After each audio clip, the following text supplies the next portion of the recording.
I just bought some new sunglasses, but I hate summer. Hello, people who occasionally want to talk kind of sophisticated and pretentious. My name is Ceci and welcome to another episode of How to Cantonese. So in this video we are taking a step further to truly disguise ourselves as a native speaker of Cantonese. Yay! It is so hot in here and I can't even turn on the freaking air conditioning. And in order to do so, we need something like slangs or idioms. You know, because those are cultural stuff, and once you learn how to properly use them, you make your sentences come to life. And it is kinda like using phrasal verbs in English, such as, there's a slight difference between I am finding my phone and I am looking for my phone. It just sounds kinda different. And because we are one pretentious species that speaks Cantonese, we're all kind of pretentious, I guess. Point being, we're all some pretentious brat that wants to look sophisticated as we can most of the time. Therefore, other than casual slangs, we actually use something called 4-character idioms, words. Let's go with words. In Cantonese, those are 四字成語. Literally, those are some phrases that formed in 4 characters, and usually they have a history or origin story, and they're usually metaphors for stuff.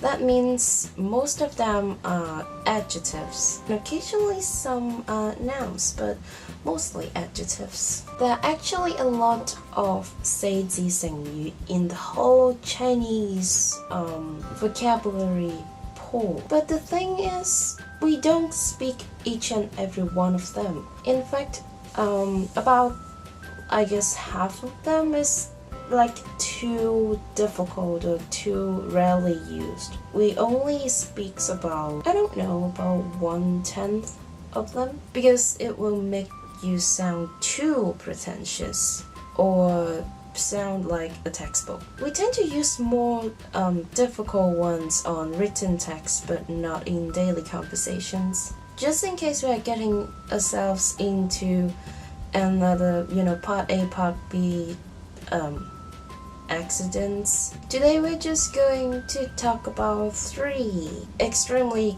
commonly used 四字成語. So let's begin the whole thing. The first one we have here is 人山人海. Well, literally it means people mountain, people sea. By the way, is that legit English? By its literal meaning, you can guess mountains and seas made of people. That means there are a shit ton of people out there.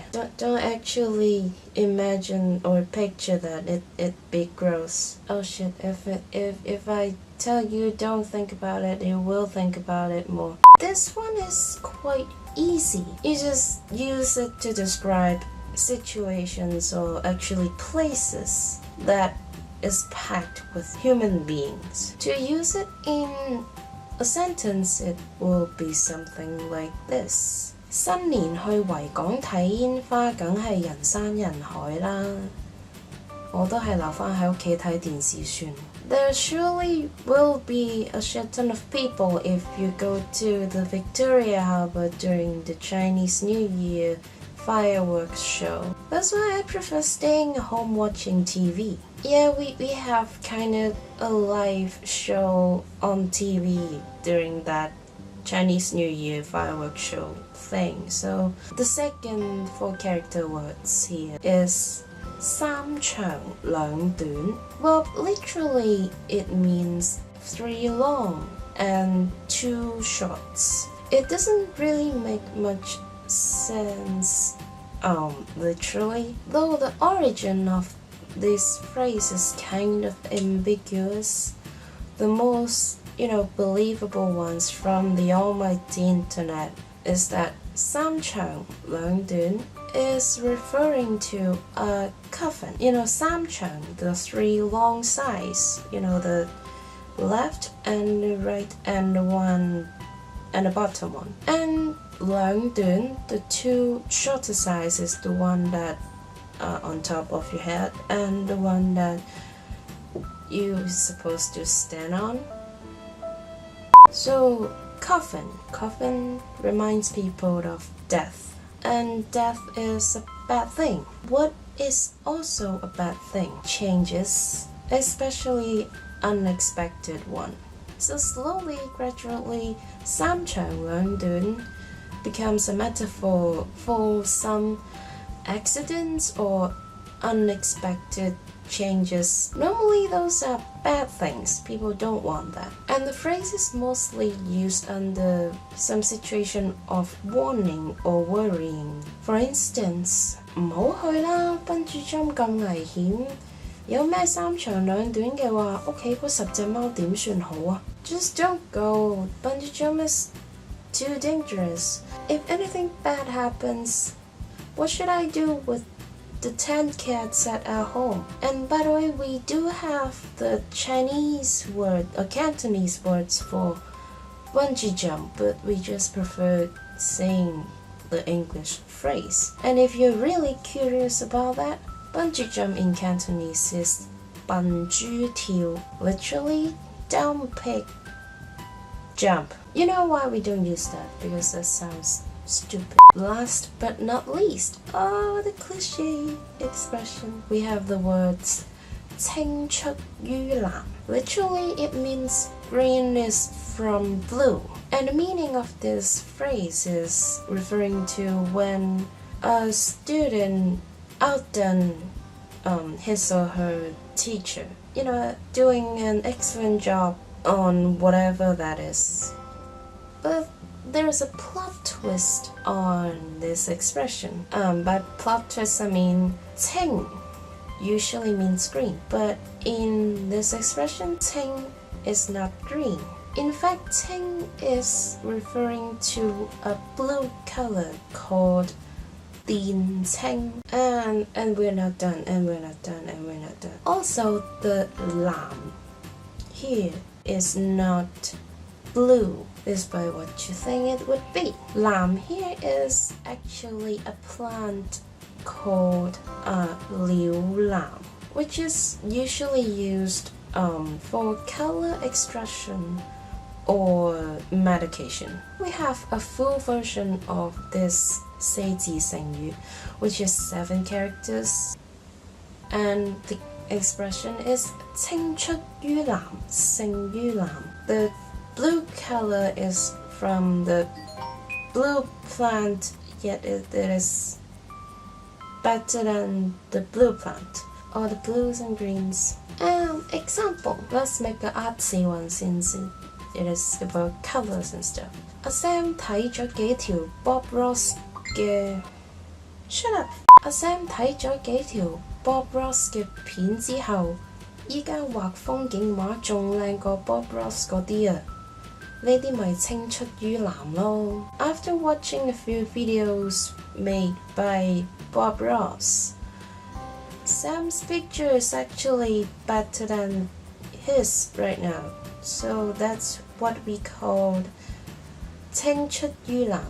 And then the exact translation for this. So I guess this is a wrap of this video. Let's do a little recap because we haven't done it in a very long time. And some of you like the idea of recap, so we are doing it again. Let me just move. Yeah. So 4 characters words. 四字成語. First one, 人山人海, which means a crap ton of people The second one is 三長兩短, which means unexpected changes slash accident. Get it right. Ugh. Such as death and maybe badly injured. And the third expression we have here is 青出於藍, which means students or learners outdone the teacher or sensei or senpai by whatever they're doing, which is good thing, except it may make the sensei jealous and stuff. Okay, anyway. By the way, this is kind of more for an intermediate level, so if you're still a beginner of Cantonese learning, don't rush yourself into using this kind of expressions because it will just look kind of weird. Just take it slowly, step by step.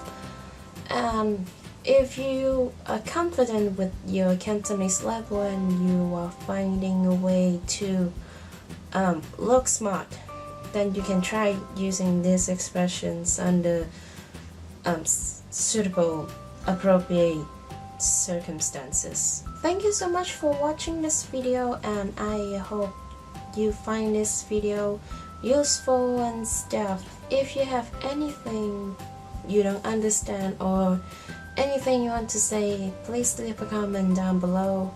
Also, give it a thumbs up. Yay!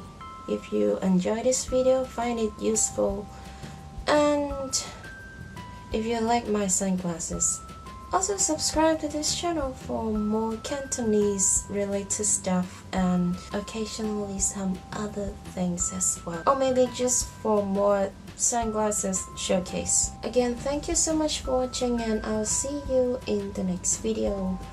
Bye!